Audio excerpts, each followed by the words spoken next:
and rewarding part of my professional journey, getting to know Somalia and the Somali people.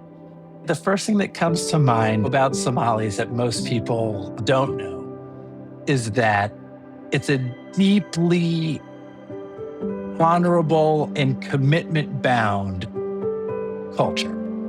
It's the kind of place where you can leave your cell phone on the cafe table and walk away and nobody would touch it. It's the kind of place where if one brother can't repay the loan, the other brother will step in and help out. It's really is a place where individual relationships, trust-based relationships have driven society in a deep way for a long time. The Somali community is a community that has a reputation, frankly, of being willing to be corrupt or being willing to take things. Where lust for a whole life and nothing but less makes people jump out of a comfortable pond into an unknown ocean. Welcome to that journey between the East and the West. Who says rolling stones don't gather moss? Hello everyone, I am Meenu Gupta, your host for the day, and I'm delighted to have you join me every week as amazing people share their incredible and inspiring life stories of straddling continents. Thank you.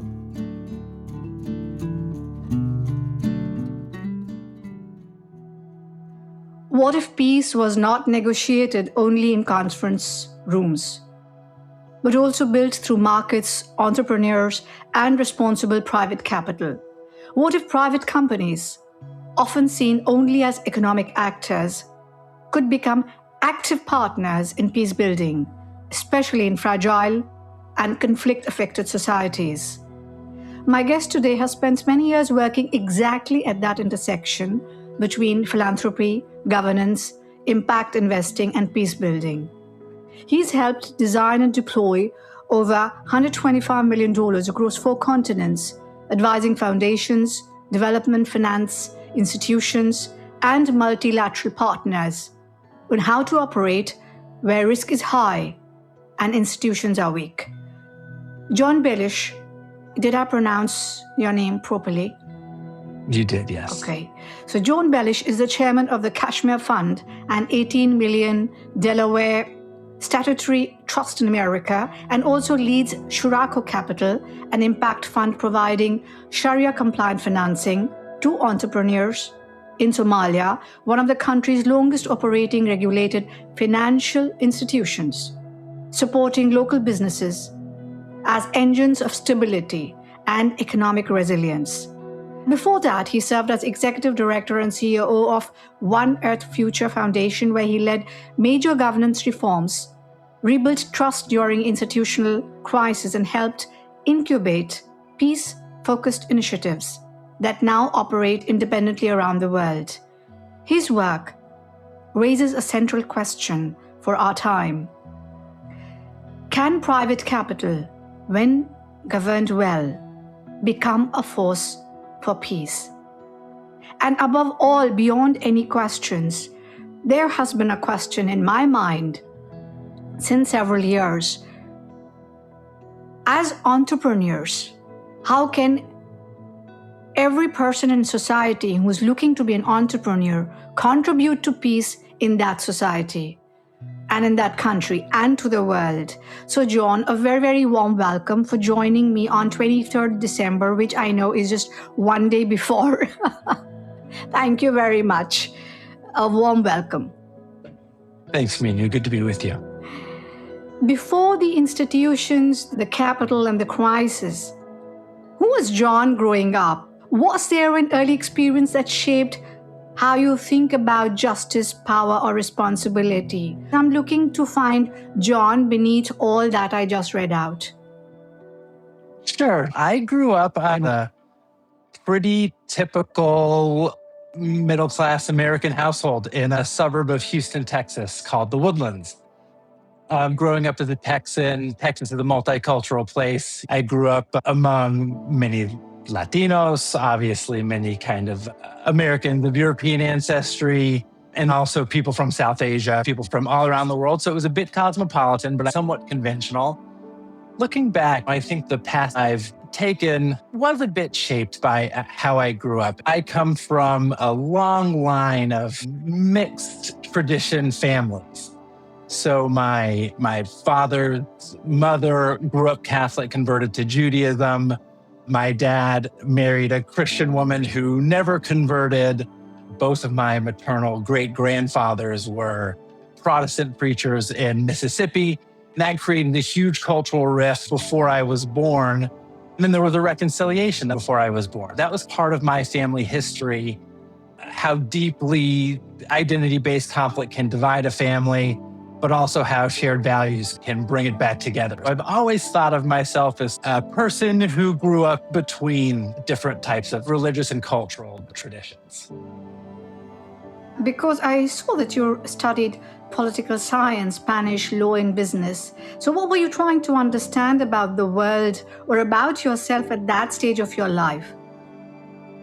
So that was an interesting journey. I'd always been very interested in politics and governance and how the world worked.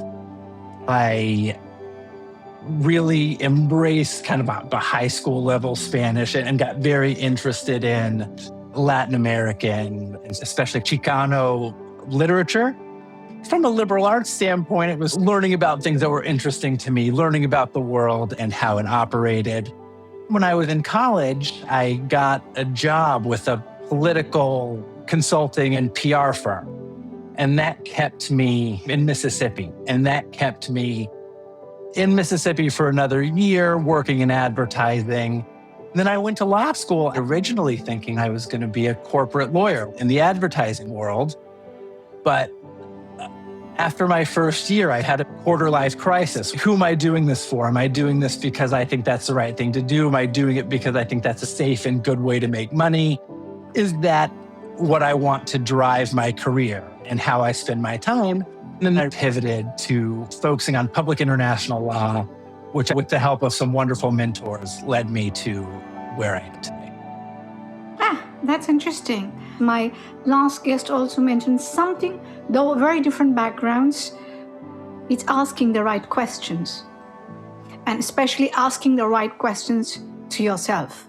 That matters because that actually defines your whole journey of life.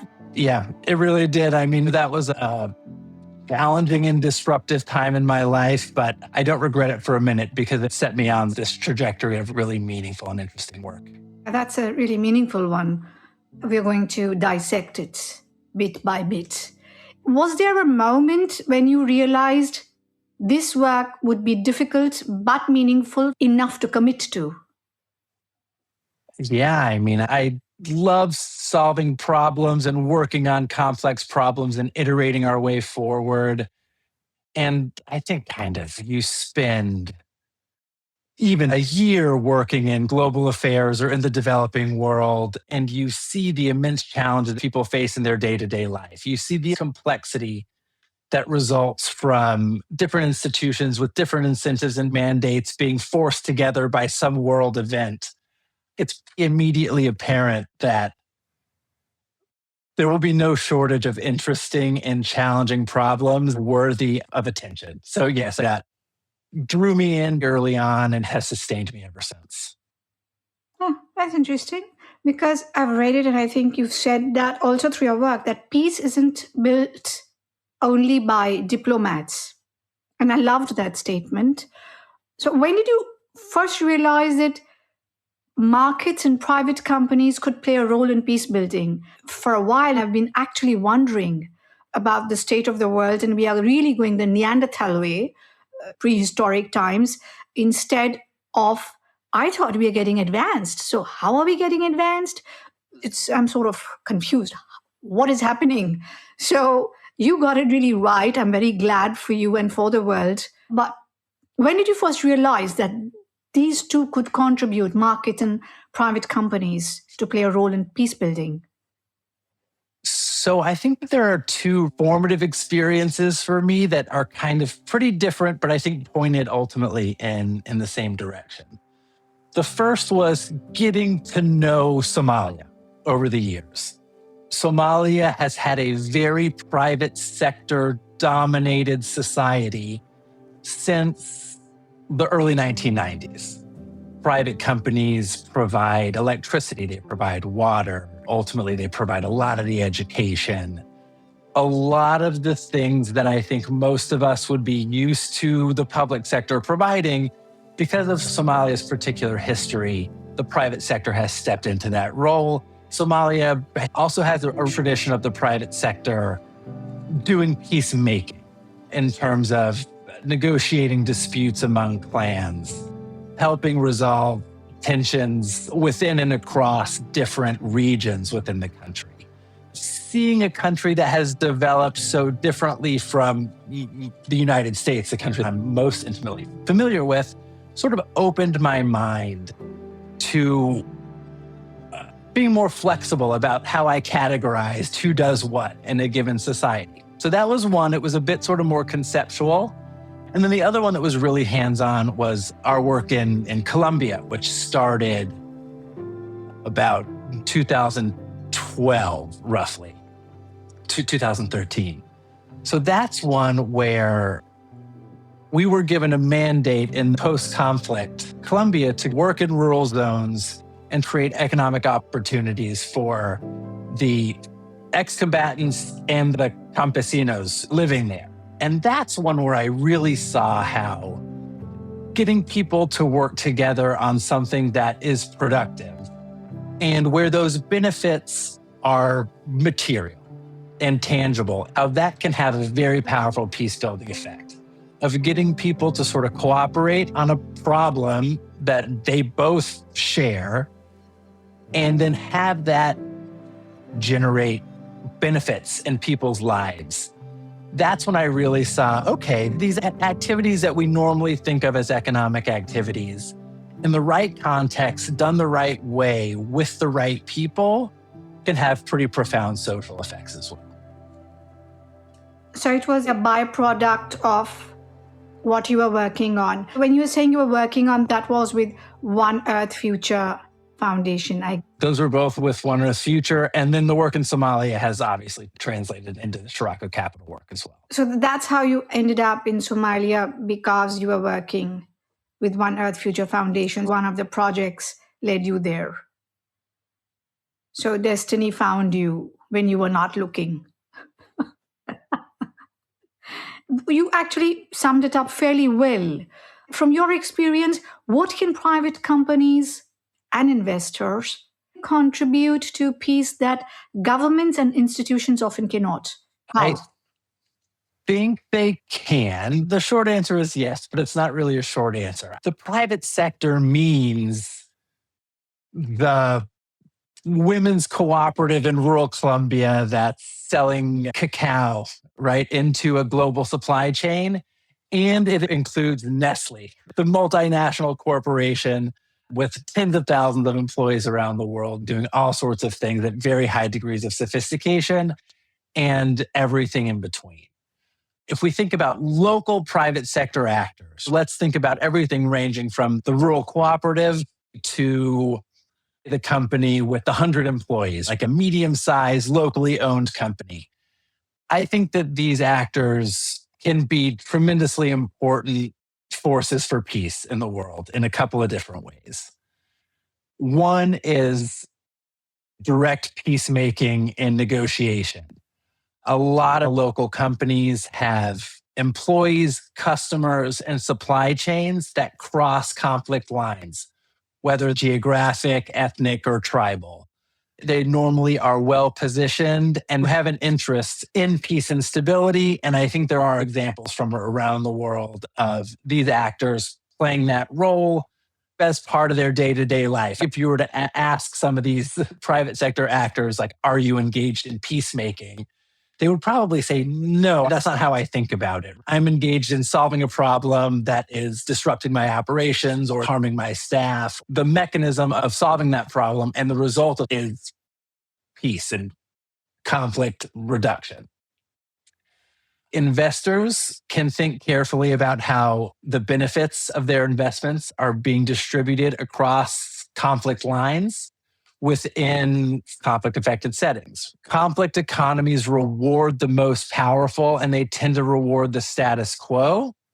If you're not careful about how the benefits of your money are being distributed, 9 times out of 10, it's going to go to that dominant group. It's going to be concentrated in a way that exacerbates conflict. So even the simple act of being conflict sensitive as an investor, especially an SME investor like we are at Scirocco Capital, supporting 150 companies at any one time, thinking about how those benefits are distributed can contribute to peace. If it's not done, it can certainly contribute to conflict. That's interesting. So it can also contribute to conflict. So now I want to demystify, because we began with talking about peace building, but what does that really mean? What does it really mean? Context can be many, but what does it really mean for you? How are you perceiving it and taking it forward? So this is a question that I feel like I've spent 15 years talking about and trying to answer. And I still think it's a very difficult question to answer. Peace is both highly systemic and highly contextual. What peace looks like in Ukraine in 2025 is very different from what peace looks like in Somalia, which is very different from what peace might look like on the India-Pakistan border. The conflicts are driven by different things. They manifest in different ways, and they impact people's lives in different ways depending on the particular historical circumstances.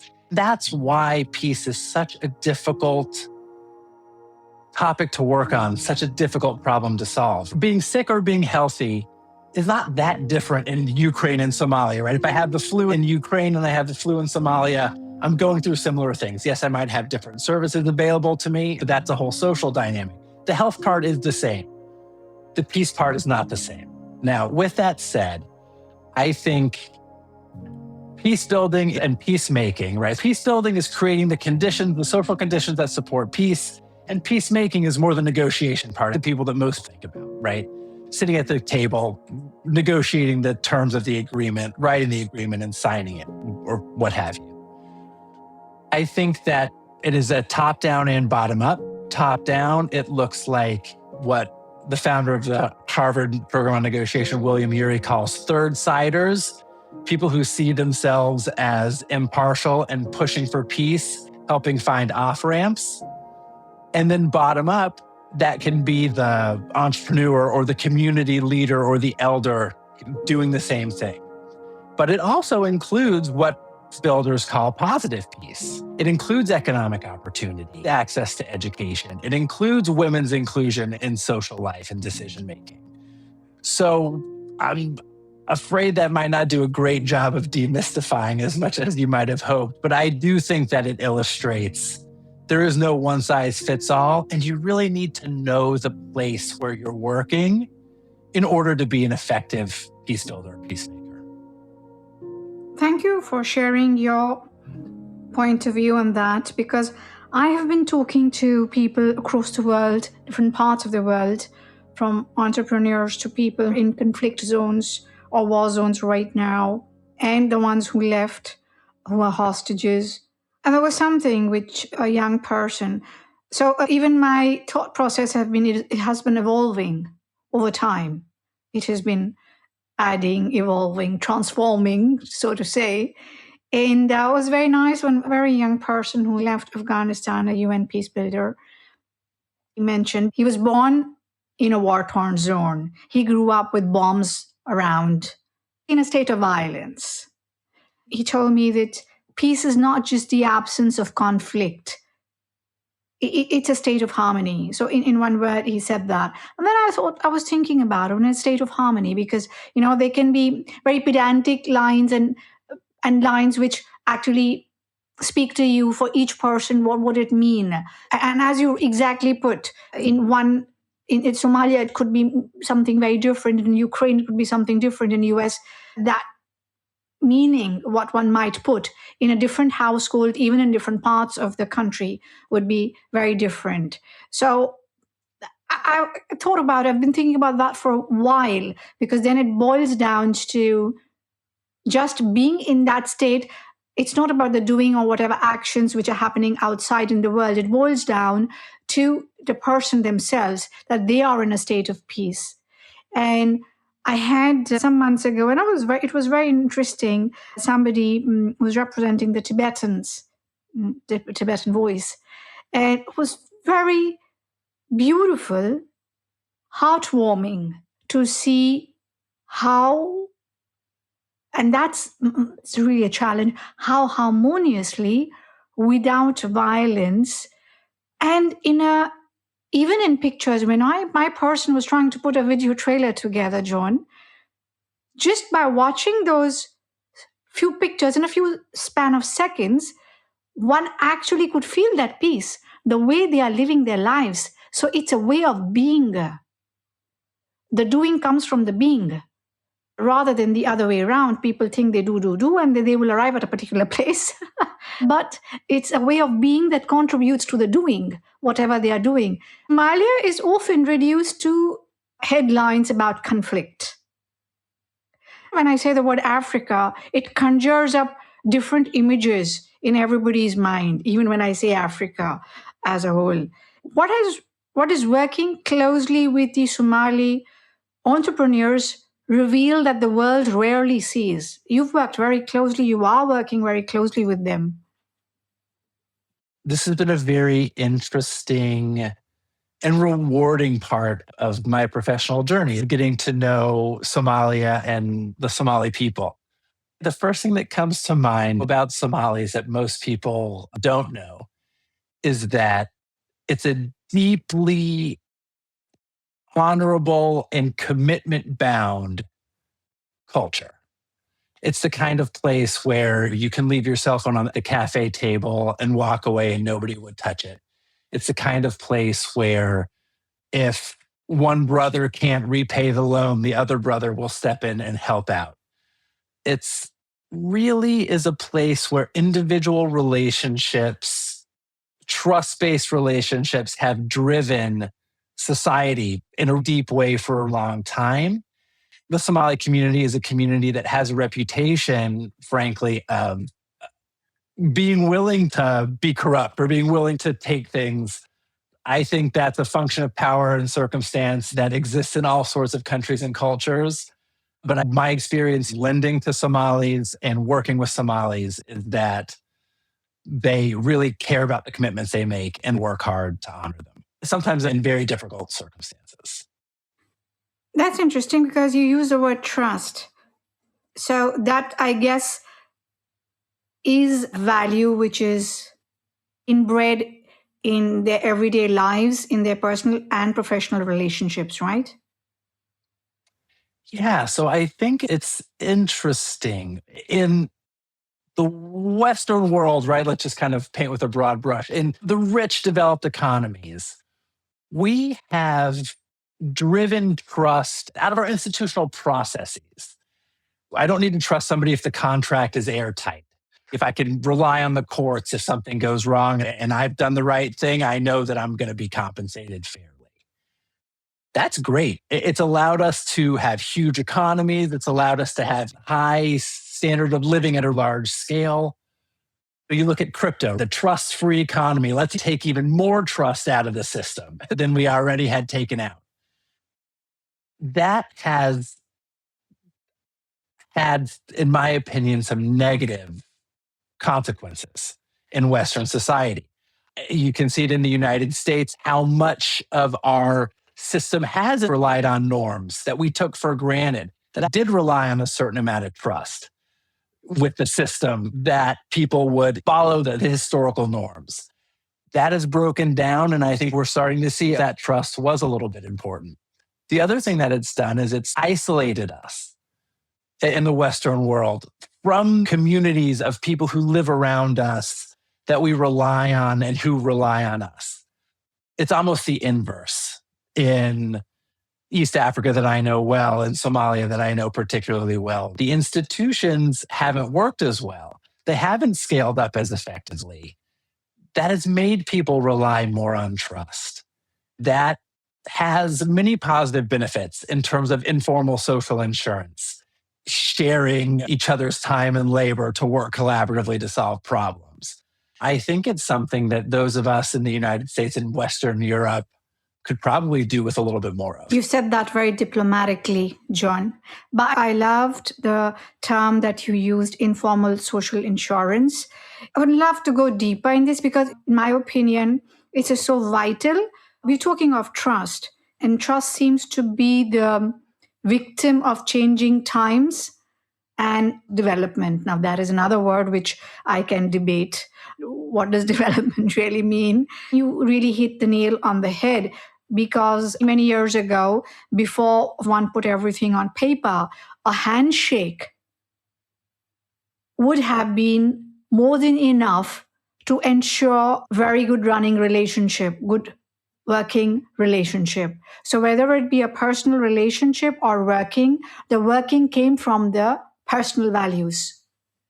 So it's not a divorce that my personal values are this, I step out of the house, I wear a coat and a blazer and I transform into somebody else. So I'm very different in my domestic sphere with my friends and I become somebody else outside. There seems to be a bit of a divorce in personalities. Can you go? Are you going with my thought? Yeah, definitely. So it's very interesting you talk about the handshake deal and the way business was done in the past. The founder of One Earth Future and the founder of Scirocco Capital is a gentleman named Marcel Arsenault. And this was his exact insight that I think launched the work in Somalia. We don't need to wait for courts and contracts and this perfect development ecosystem to exist before we start doing business. That's not how it was done in the United States in the 19th century. It was bottom up, private sector led, and handshake driven, basically. If it worked there, there's no reason it can't work. If it worked in Colorado in 1840, there's no reason it can't work in Somalia in 2013. It was very much this idea of trust as a legitimate mechanism to get things done that I think really launched the work. And leaning into that has been something that I think has allowed us to succeed in places that a lot of other people have struggled. That is actually phenomenal. We're going to go deeper because, Jon, while you were talking, I realized, if I had to put everything in one line, actual resilient development begins with trust because that is the foundation. And if I see a lot of drama that unfolds across the world, be it in the political world or the business world, which includes Wall Street, crumbling of large organizations, that was a ripping of trust between the public and the institutions and private companies. So while we were talking, it's trust is actually the basis of everything. Yes, I think it's deeply underrated. It's easy to take for granted and it can be resilient, but once it's destroyed, it's very hard to build back. I think that's just as true at the individual level as it is at the societal level. And I'm afraid we're in the process of realizing how important it was and hopefully not too late. Yeah, I think that is something which is not even being talked about because we've now doing generally across the world the cosmetic exercise of peace building. And now I would love to understand, you as a Westerner, when I say a Westerner, being born and brought up in the West, how did you go about building trust in Somalia, for example? What did that take? And because as an outsider, I'm sure you would also be looked at with suspicion. There's this guy coming in and he says, trust me. So A, you have to trust the guy, and B, put your money where your mouth is in kind of scenario. So please elaborate. The first thing that comes to mind is physical presence. In places like Somalia and rural Colombia that are seen as dangerous, going there, sharing space with people who live there really goes a long way. and staying there when things get hard, putting your money where your mouth is, so to speak, accompanying people through their challenges, understanding that unpredictable things are going to happen that are going to make the lives of people who live in fragile and conflict-affected settings challenging, and adapting with them and being there. I don't think there's a replacement for that. I don't think it's possible for outsiders to build trust in a short amount of time. I don't think there's a shortcut. I don't think there's a magic bullet.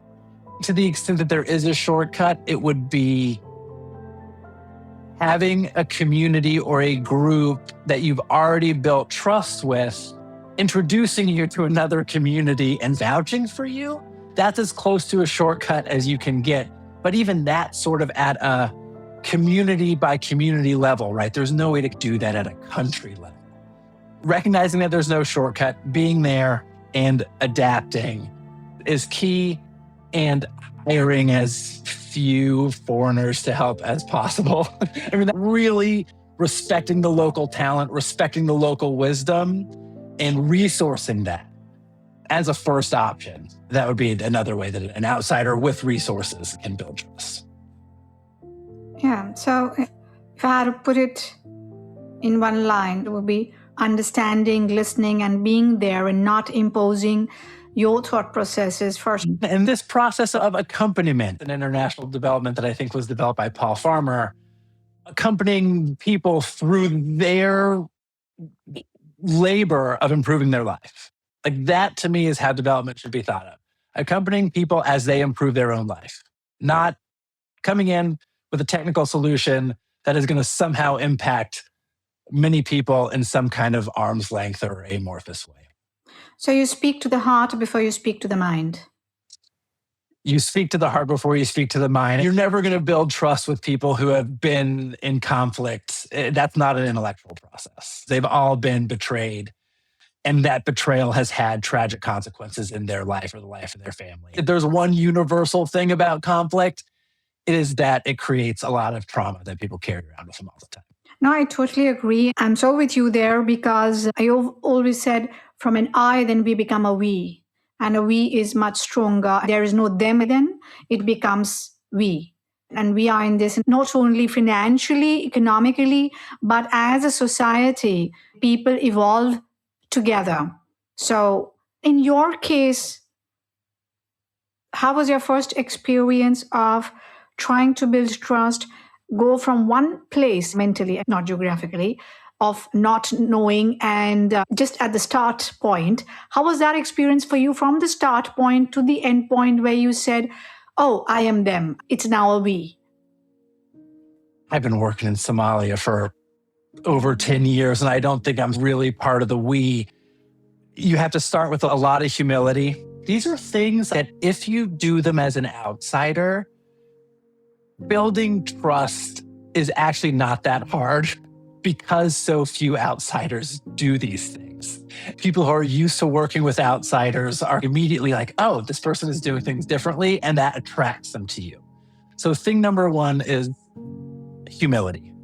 Approaching the situation with a tremendous amount of humility. I can't tell you how many times in my career, something that made zero sense to me at the beginning, after I understood the incentives and the way things move and happen in a particular place, made perfect sense. So a lot of humility. I mean, any of your preconceived notions, no matter how much of an expert you are at something, are going to break down once you get to a specific place in a specific time with a specific group of people. And at the end of the day, that's what all interventions have to contend with. Working in Colombia, post-conflict, was remarkable to me, the extent to which the institutional development and diplomatic community was not able to engage with the ex-combatants because of the rules and structures that exist within their organization. And that creates an us against them. It doesn't matter what your heart is saying.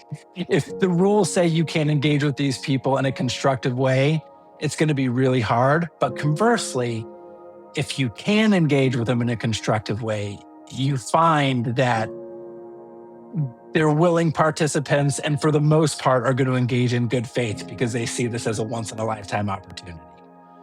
crossing those political lines, operating with a lot of humility, and respecting the power of local trust-based networks and their ability to get things done in a way that no well-designed institution ever could in that particular local context. If you can do those three things and then design whatever the intervention or whatever your mission is around those pillars, and then designing with the people. Design with the people, share the results with the people. That full feedback loop they need to be involved in. If you can do those things, they'll see you as real partners. Transparency. Yeah, absolutely. Now, I totally... Because you're working in a low trust environment, those expressions of, I'm going to make myself vulnerable, I'm going to take a risk, that's what builds trust. That's where you're really putting your money where your mouth is. I totally agree. Over the last 31 years of my work experience, I think the most important thing when I set up those companies, I remember putting our values. I mentioned honesty, trust, transparency. Because at the end of the day, we are working with human beings like us. If whatever is going wrong is not shared at that time, there's water under the bridge already. If it is shared while it is happening, some mistake has happened, the clients become my best friends for life. For me, clients were family. I'm so glad you had the opportunity to dig deeper and get to the roots of life. At a community level, I would really be keen to know, with an example, how do SMEs contribute to dignity, resilience, and peace in fragile contexts? If you give me just one example to make it more... Here's a very concrete example. Our work in Colombia, we spent a lot of time in a part of Colombia called Arauca, which is on the Colombian-Venezuelan border. This is at a time where there were many, many Venezuelan migrants coming into Colombia and then ultimately up. We designed a program with a kind of a long-standing cacao cooperative, women-owned and operated. They harvest cacao and they sell it into global supply chains. One of the problems with the soil on the Colombian-Venezuelan border is that there's a lot of cadmium in it. And if there's cadmium in the soil, there's cadmium in the cacao, and that really limits the amount of the number of markets you can sell the cacao into. This cadmium can be removed from the soil, but it's a very labor-intensive process. So we worked with Venezuelan migrants and Colombian campesinos to treat the soil. That allowed the Colombian cooperative to get a better price and be more competitive with their cacao. And that's something they would have never been able to do by themselves. And that created economic opportunity for Venezuelan migrants that actually led a lot of them to settle on the other side of the border and live a life that spanned both Colombia and Venezuela. So that's a very concrete example of how you can create shared opportunity, provide things that without that type of economic engine, you wouldn't be able to provide. And ultimately take a situation that could have led to a lot of resentment of, oh, these Venezuelans are coming across the border and quote unquote taking our job, to something that these folks are adding value to us and our community in a way we would not have been able to do ourselves. So it created a feeling of harmony and togetherness and cooperation. So giving them also, I would say, emotional and mental safety. And again, that same word, trust. Absolutely. There's this idea of conflict about exploiting differences that result in violence, basically. Well, we're trying to create value from difference, right? These Venezuelan migrants are in different circumstances than the Colombian campesino neighbors. How can we think about that not as a way of you're Colombian, I'm Venezuelan? What might these Venezuelan migrants be able or willing to do that if they were comfortable back at their home and hadn't been pushed out of Venezuela, they might not have wanted to do? That's where I think you can find opportunities to take a difference that could have been negative and turn it into a positive. Yeah, I totally agree. How can organizations rebuild trust after failure or breakdown? Very important. Yeah. Right now. Man. In April 2023, we had an incident of financial fraud in Somalia. There were some people diverting the capital that we were supposed to be putting into small businesses, and they were doing their own little side businesses in ways that was not authorized.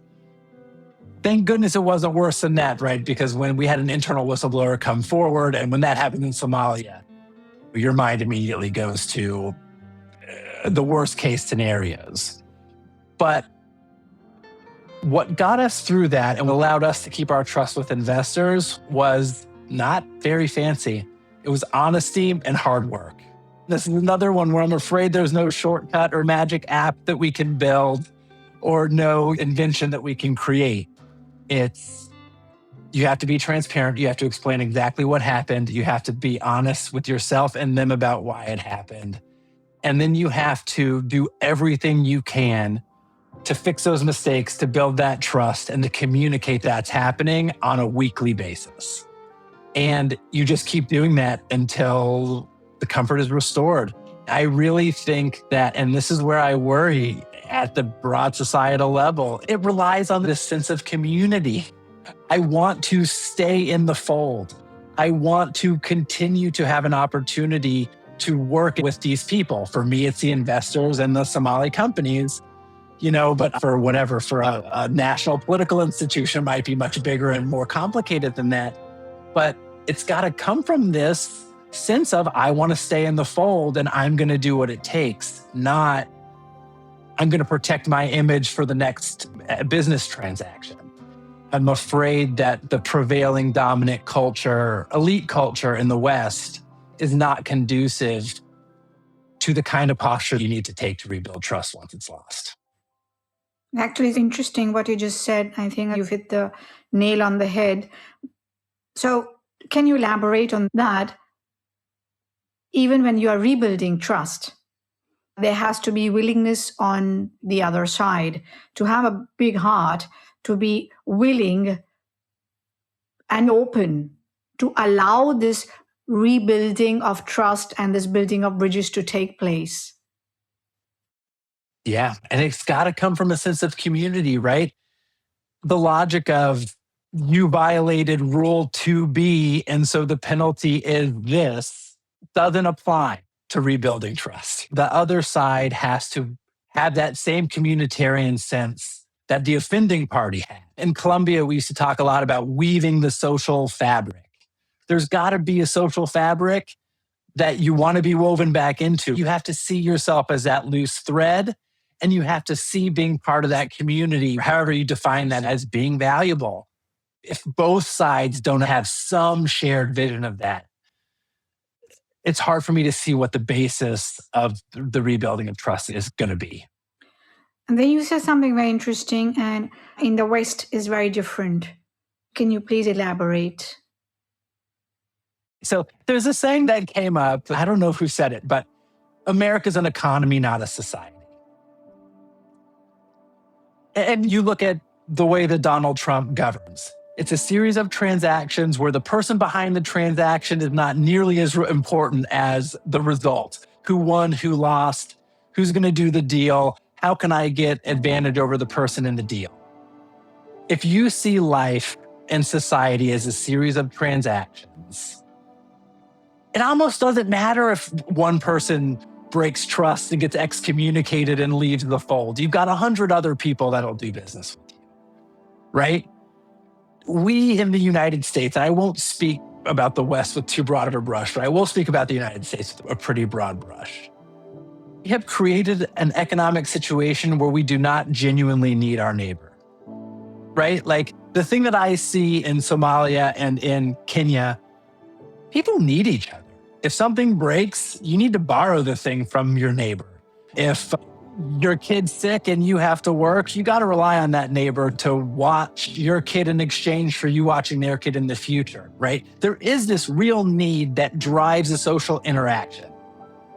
We have, in the United States at least, and I think this is largely to the West, created a level of economic security for ourselves where we don't need each other in that way.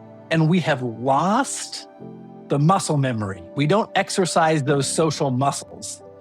And that's okay if you can buy your own sugar, but it's not okay if you need to rebuild trust in the judiciary.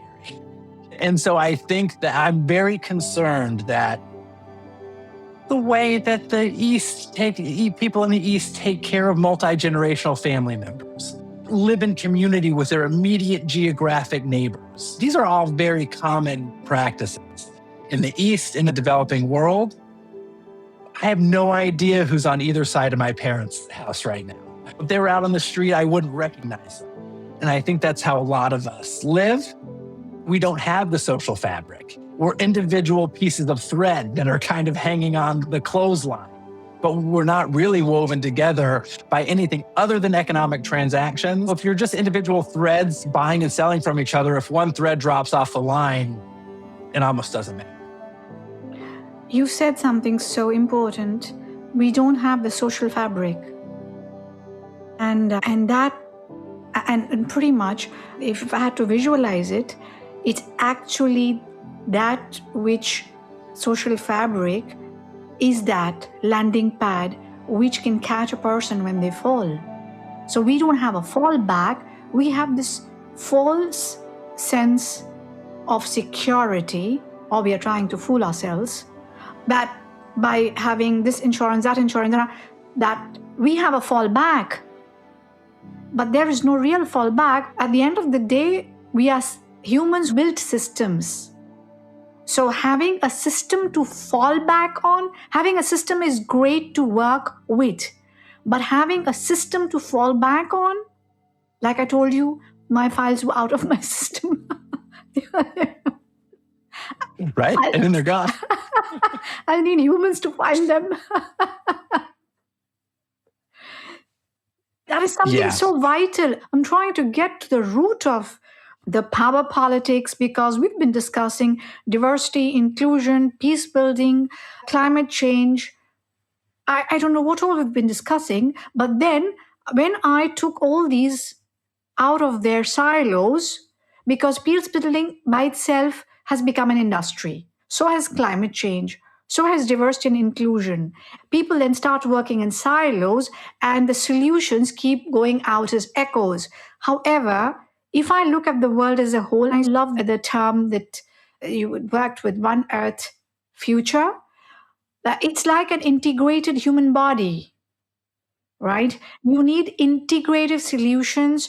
Stress can affect, let's say you fracture your foot, but your brain is getting stressed. At the end of the day, you would need something not only for your foot, but also a whole integrative solution, working with the past, present to have a future as well. I think part of the challenge is that specialization has allowed us to achieve this remarkable scale of society that we've achieved. There's nothing about human evolution, natural evolution, that would have us living in groups of 300 million people or 1 billion people. Our natural group size is like 10,000 at the biggest, then those broken down into individual family units.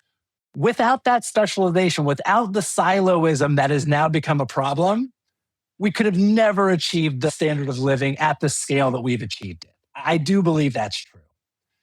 I believe that in creating those silos, we've lost the foundation that we need to figure out how to regain. We will regain it. But will we regain it before there's widespread economic need to rely on one another, which implies a dramatic reduction in the quality of life for people in the West? Can we rebuild that foundation on our own terms before we are forced to rebuild it through something difficult? Yep, you're getting there. We are getting there in the sense that trying to dig deeper to see where's the commonality. I do agree with you about the specialization bit. Yes, it allows strengths to deepen and roots to go deeper. However, while doing that, one forgot to catch on to the other. One person from Ireland had told me, one of my guests last year, very interesting observation. He said that generally it is said that it's the West which is individualized and it's, the communities come from the global South and the East. But he said long time back, before industrialization happened, we as human beings, at some point after the Stone Age, being hunted and hunter, we were all in communities as a society. And that's where the fabric was. Before consumerism got to us, then the individualism happened and the silos happened. So while we were going like this, we forgot the common thread, what held us together, and the common values and the basics. Yes, but this is, I think, a true East-West. This is a great topic for this podcast. This is a true East-West division in my mind. And this is a part of world history that I think people in the West don't learn enough about. There was a time that what we in the West call the Dark Ages, but they're really just dark for Europe, right? This is a time where the Ethiopian Empire, the Malian Empire, the Middle East, China were really thriving. They were creating algebra. They were inventing gunpowder. They were way ahead. I think the industrialization and the specialization was something that was sort of homegrown in Western Europe that ended up spreading and dominating the global economy. It's that process of spreading and domination that we lost what had held even pretty big societies together in, let's say, from the year 1000 to the year 1300 timeframe. Yeah, now we are coming down to farm to table movements. So we are going back to the roots and doing the basics that were originally done by some generations ago. We are calling it sustainable now. Right. That's just how everything used to happen. So we are going back to the roots. Earlier, the cloth bags were used, and then suddenly there was the plastic and drama. And now we feel proud to carry the cloth bag. And now we're back to cloth. I think that's a good illustration, yes. So how do you know? Because you've incubated initiatives that later became independent organizations. For example, Shurako and One Earth Foundation. How do you know when philanthropy should step back and let markets or institutions take over? Or is it always that it's like children? You have babies, there's a time when you have to let go, let them grow. Yes, it's a good question. And honestly, it's a hard question. I think too much philanthropy and development is not designed to do that. Some of it's incentives, which I think is unfortunate.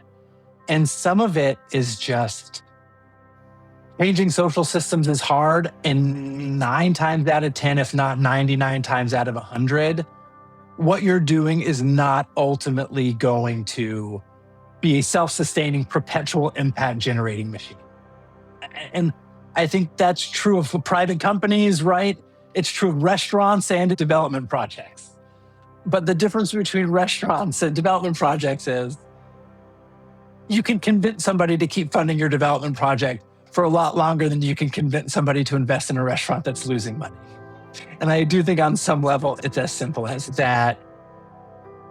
There are certain interventions that are designed for specific moments in time, and there is a way to figure out when that moment is passed, and it's time for the intervention to either evolve or go away.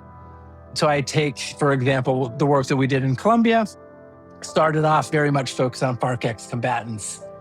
But after maybe 3 years of that, FARC ex-combatants and campesinos, the rural Colombians that were essentially having these ex-combatants integrated into their communities. Over time, we saw, okay, what is this model good for? It's good for building commercial networks from rural Colombia into more developed markets within Colombia, and to do so in a way that can help vulnerable populations and conflicted populations come together. So we pivoted from focusing just on ex-combatants to bringing coca growers and Venezuelan migrants into the fold of the same intervention. When I look at our work in Somalia, that's one where I think it's a little bit more obvious. We work in the same ecosystem as the banks, and there will come a time where it will make sense to have Shurako Capital become Somali owned and operated? Is it an investment bank? Is it a credit union? Some sort of financial institution. I think that time is generally measured in decades for something like Scirocco Capital. For development institutions, working with the national government from the beginning is a very good way to achieve sustainability, because unless your thing makes money, the only way for it not to be subsidized by outsiders forever is for it to become like a government program or a feature of a government program.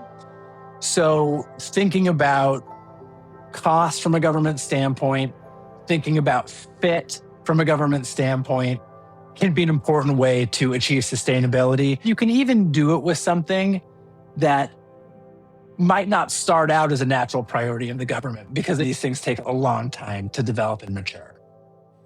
Okay, so I go further because I believe you speak often about peace positive finance. What would it take for this idea to move from the margins to the mainstream? Because today, for example, if I speak to a company and talk to them about peace building, this is now something interesting. Can we talk about the returns on our investment? And people before profits has now become a buzzword, but it's actually profits before people. How can we use the people to get the profit? So my question is, and I was so happy when I found, you're working in One Earth Future Foundation and similar organizations. I was so happy because it was building on the idea that I had in my brain, oh, this is exactly what these people are doing and much more, and I need to dig deeper. How can this flourish? How can the world get more of this? And how can this idea multiply? Yeah, that's a good question. I think there's a few ways to answer this. The first thing that is really starting to happen, and that is the foundation for peace positive finance, is conflict sensitivity. How can we make sure that we understand the hidden conflict dynamics well enough that we are not unintentionally exacerbating conflict, which, as I mentioned earlier in the discussion, is going to be the natural result of capital if it's not managed carefully in a conflict economy. The most powerful groups will ultimately figure out a way to benefit the most from it, and you'll just entrench whatever pre-existing dynamic has already happened. I think a lot of the lessons we learned basically from the mid-90s to the early 2000s in the mining sector, in the oil and gas sector, have shown that simply investing in a place is not going to magically make conflict better. You can improve lives and livelihoods of specific individuals, but if it's not done carefully and in a conflict-sensitive way, those bigger societal benefits beyond, and of course we care about people having access to material goods, being able to take care of their families, but we shouldn't expect it to add up to something bigger without care and attention paid to the potential negative aspects and the conflict group dynamics. From there, assuming you're building a conflict sensitive baseline, you can think about peace positive investing. You can think about how are the investments spread across salient groups. In Somalia, that's clan driven. In Colombia, it was mostly political and urban-rural divides, right? Each conflict is going to be different, but thinking about how, whatever those salient groups are, how they're distributed, and then creating a feedback loop between the entrepreneurs we support and the government institutions. These are people, the type of entrepreneurs that we support have an interest in the status quo changing. If you're coming to us for financing, you're not in the inner circle of people who can get capital from friends and family, right? The proper elites. But you're very far from marginalized. The ministers take your call. You're an important person in your community. You have some political sway. I think a lot of conflict is about governance. It is about public security and public safety. And these entrepreneurs are very undervalued in their ability to improve governance compared to local nonprofit civil society organizations who tend to take a more outsider adversarial approach. I think working with entrepreneurs to take more of an insider approach can add up to greater societal benefits and ultimately greater state legitimacy, which is the key to sustainable peace at kind of a national level. So I think here you were probably talking on the context of a country like working with Somalia. But if I had to go now way away, non-diplomatically away and land in US, how would you go and say, hey, I want to build peace? Conflict is no longer related to a particular country. There are different kinds of conflict across the globe, including in the US. It's constantly in a state of conflict about this, that, and different parts of different communities are at each other's throats. How would, in a country like that, how would you walk up to a company and say, I want to build peace? You want to invest in US? That's a lot harder for me to imagine. To be fair, I don't know nearly as much about those dynamics other than just as an American and a private citizen. I think it's hard at a big corporation level. It's seen as being so political. We had a moment from 2019 to 2023 where corporations were getting more into social stances. I think they've retreated from that. It's very difficult for me to imagine going up to a big corporation in the United States talking about building peace and reducing conflict. I'm sure it's happening somewhere, but I don't know about it. I see more optimism, honestly, in the kind of medium size, like blue jeans and boots kind of business owners who are embedded in local communities, who have employees who are Latino and white and African American, and who are living in a city where maybe something is going on that is not just or fair to the local population. Like that feels more realistic to me at a more local level that would honestly, frankly, probably fly below the radar of most American media outlets. I see it more as a bottom-up process in the United States right now because the big corporations, I don't see them touching it. Yeah, that is what I was trying to figure out. How can it be mainstream? How can other parts of the world benefit from the seeds you and your colleagues and the companies you're in touch with are sowing? How can the other parts of the world learn from this as one world? Because it's something which is so basic, actually. It's very basic, but I would even go more basic. If I could wave a magic wand and have everybody in the West learn something about the rest of the world that they might not know, it is that value of community. And I think like Americans and people in the West, you were talking about overrating what we have with our insurance policies and everything. I also think that we massively underrate what more communitarian societies have and the concrete benefits, the economic benefits and the quality of life benefits that come from having richer community life. Absolutely. We are really going down to the basics, because if I remember, I think many years ago, even our basic economic books, there was one line which was written over there: man is a social animal. Beginning from that line, it's community. So we're a social animal, but social animals are tribal animals. Every social animal is a tribal animal. The bees live in the beehives, the ant lives in the anthills, the chimpanzees live in the troop, right? And so that is something where I never want to gloss over. It is a massive task to engage in mass scale human collaboration across different tribal lines. It's a huge achievement that we've been able to get as far as we have.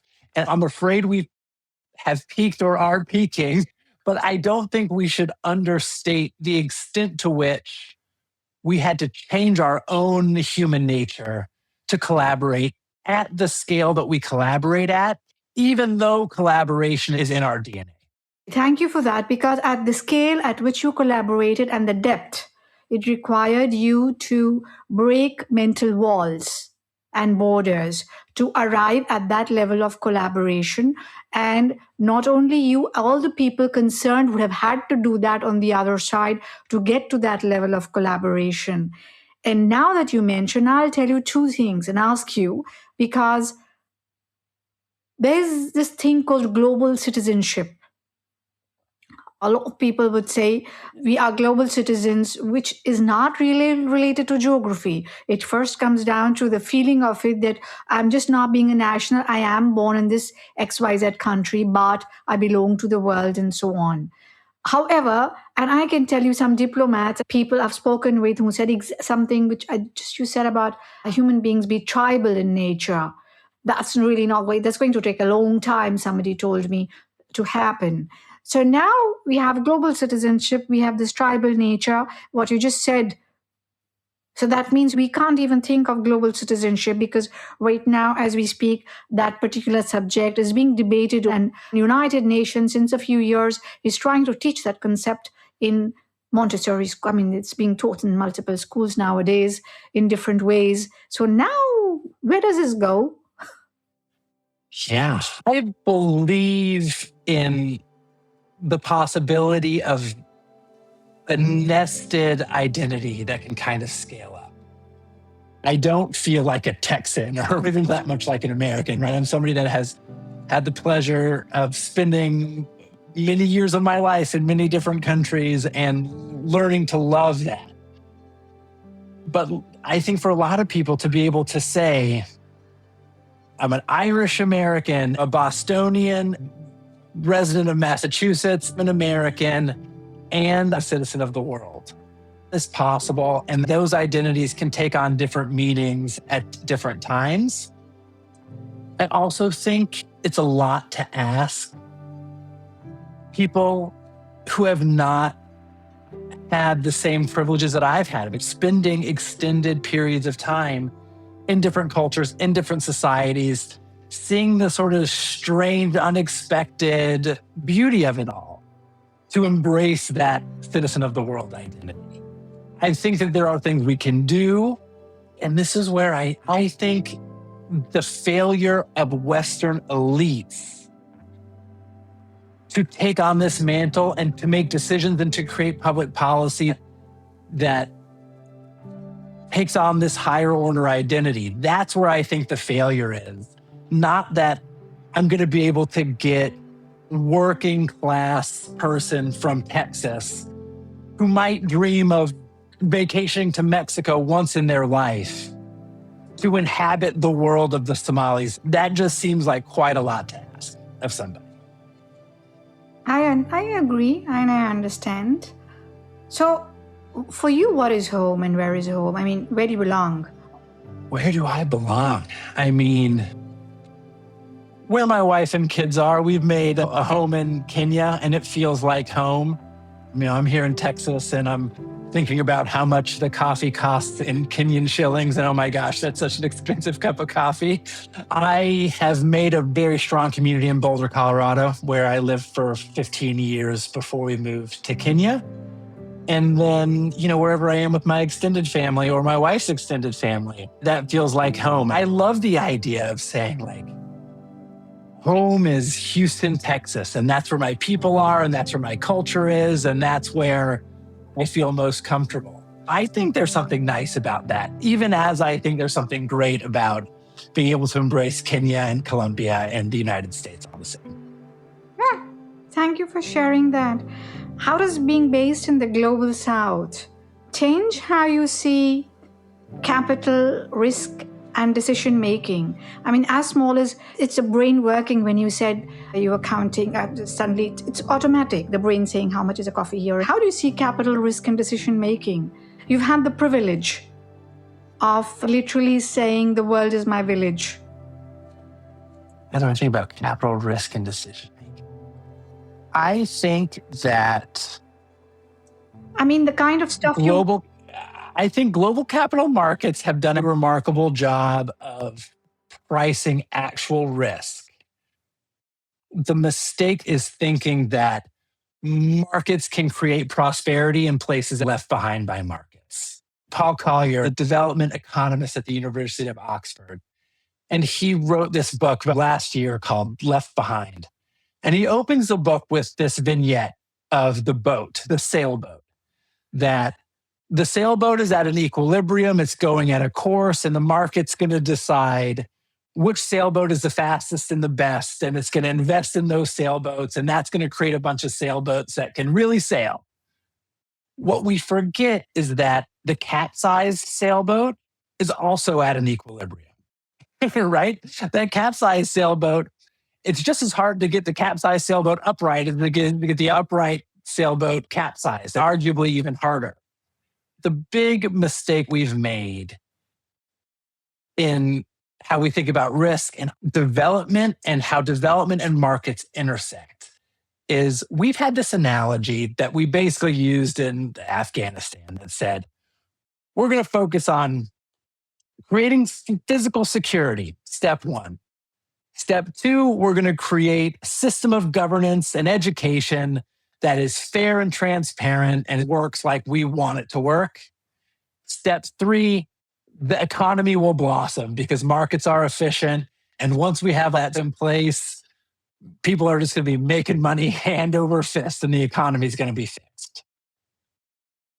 I think that not only did that not happen in Afghanistan, that is not how the American economy was developed. That is not how the British economy was developed. That is not how the French economy was developed.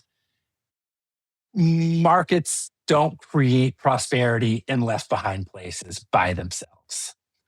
So the biggest mistake, I think, that global capital has made, if we think about the entire spectrum from government oversees the systems all the way to pension fund, right? Investments in a mutual fund, it is the corner is not turned automatically by markets. You need more nuanced interventions to get the sailboat upright. And then maybe the market logic starts to work more. So that to me is the biggest gap. If you look at African SME lending repayment rates, they're very much on par with repayment rates in the United States. If you look at sovereign debt repayment in Africa, it's stronger than it is in the developed world. But it's still more expensive to do business in Africa. I don't think there's this massive mispricing of risk. There's an assumption that markets will take care of themselves that has proven false in certain places. And if we strip away finance, governance, and impact metrics, what human outcome matters most to you? I mean, security and community. Those are the two things. If everybody had security and community, physical and economic security, and a sense of belonging and people that they were living their lives with. Those to me are the two non-measurable measurables that I think we should be going for. I am with you on that. I realized after demystifying all the different subjects and topics and taking them out of the silos, if every country leader put exactly this as the agenda on the table, that's it. Be it economics, industries, measures, rules, climate, education, because if that is the lead, we would not be having the problems we have. So you've put I think it's true. I think it's true. Exactly where you put them, and I'm so with you. And finally, if you could challenge today's investors, CEOs, and private companies with one thought, what responsibility do they carry for peace in the world they operate in? I think it would be for them to see that the kind of access they have, the credibility and trust they've built with elites in the public sector of whatever country or community they're coming from, it is in their long-term interest to spend more time thinking about the broader general interests and how they can foster that and not seeing themselves as being in competition with the broader interests in society. Thank you. So if I had to, between you and me, I would say peace is not built by idealism alone. Your work also proves that.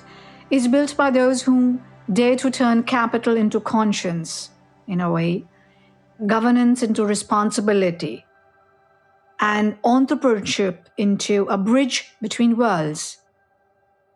as you are also doing, Jon.